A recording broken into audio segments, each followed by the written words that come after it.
Arachne by Olivia Coolidge. Arachne was a maiden who became famous throughout Greece, though she was neither well-born nor beautiful and came from no great city. She lived in an obscure little village, and her father was a humble dyer of wool. In this he was very skillful, producing many varied shades, while above all he was famous for the clear, bright scarlet, which is made from shellfish, and which is the most glorious of all the colors used in ancient Greece. Even more skillful than her father was Arachne. It was her task to spin the fleecy wool into a fine, soft thread, and to weave it into cloth on the high, standing loom within the cottage. Arachne was small and pale from much working.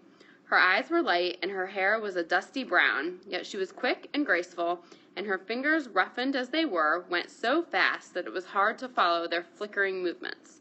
So soft and even was her thread, so fine her cloth, so gorgeous her embroidery, that soon her products were known all over Greece. No one had ever seen the like of them before. At last, Arachne's fame became so great that people used to come from far and wide to watch her working.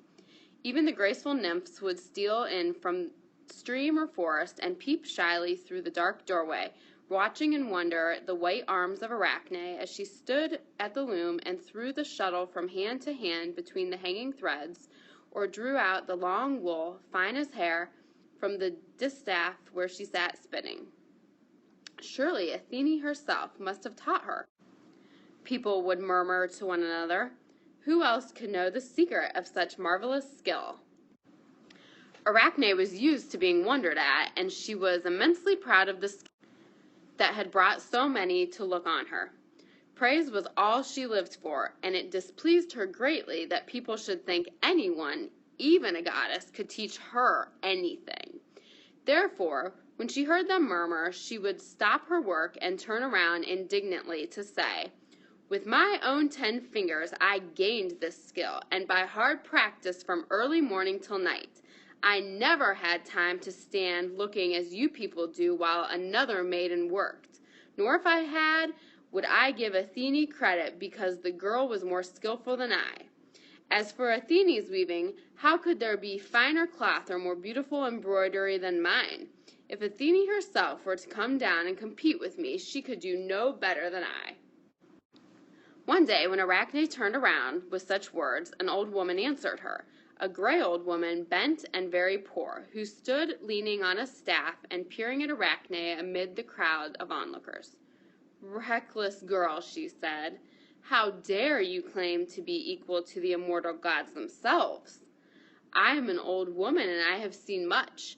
Take my advice and ask pardon of Athene for your words. Rest content with your fame of being the best spinner and weaver that mortal eyes have ever beheld." "Stupid old woman," said Arachne indignantly. "Who gave you the right to speak in this way? It is easy to see that you were never good for anything in your day, or you would not come here in poverty and rags to gaze at my skill.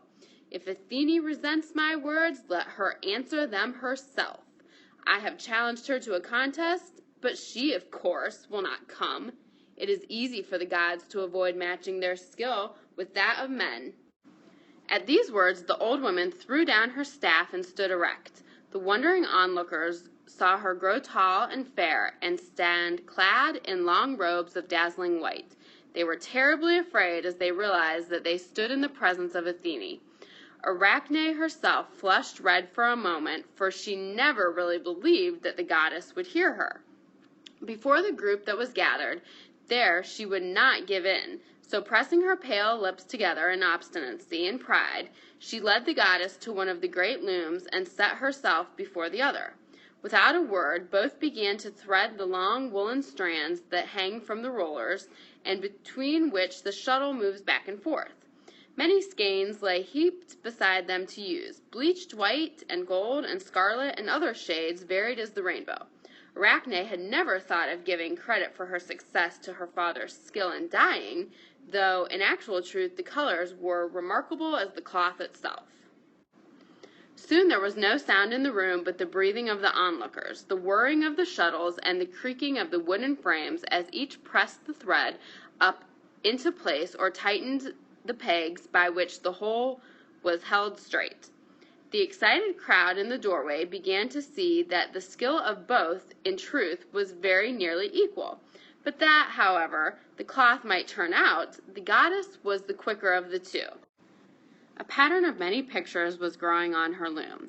There was a border of twined branches of the olive, Athene's favorite tree, while in the middle figures began to appear. As they looked at the glowing colors, the spectators realized that Athene was weaving into her pattern a last warning to Arachne. The central figure was the goddess herself, competing with Poseidon for possession of the city of Athens. But in the four corners were mortals who had tried to strive with the gods and pictures of the awful fate that had overtaken them. The goddess ended a little before Arachne and stood back from her marvelous work to see what the maiden was doing.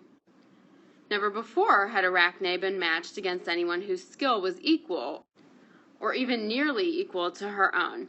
As she stole glances from time to time at Athene and saw the goddess working swiftly, calmly, and always a little faster than herself, she became angry instead of frightened, and an evil thought came into her head. Thus, as Athene stepped back a pace to watch Arachne finish her work, she saw that the maiden had taken for her design a pattern of scenes which showed evil or unworthy actions of the gods, how they had deceived fair maidens, resorted to trickery, and appeared on earth from time to time in the form of poor and humble people. When the goddess saw this insult glowing bright in colors on Arachne's loom, she did not wait while the cloth was judged, but stepped forward, her gray eyes blazing with anger, and tore Arachne's work across. Then she struck Arachne across the face. Arachne stood there a moment, struggling with anger, fear, and pride. "I will not live under this insult," she cried, and seizing a rope from the wall, she made a noose and would have hanged herself. The goddess touched the rope and touched the maiden. "Live on, wicked girl," she said. "Live on and spin, both you and your descendants. When men look at you, they may remember that it is not wise to strive with Athene." At that, the body of Arachne shriveled up, and her legs grew tiny, spindly, and distorted. There, before the eyes of the spectators, hung a dusty little brown spider on a slender thread. All spiders descend from Arachne, and as the Greeks watched them spinning their thread wonderfully fine, they remembered the contest with Athene and thought that it was not right for even the best of men to claim equality with the gods.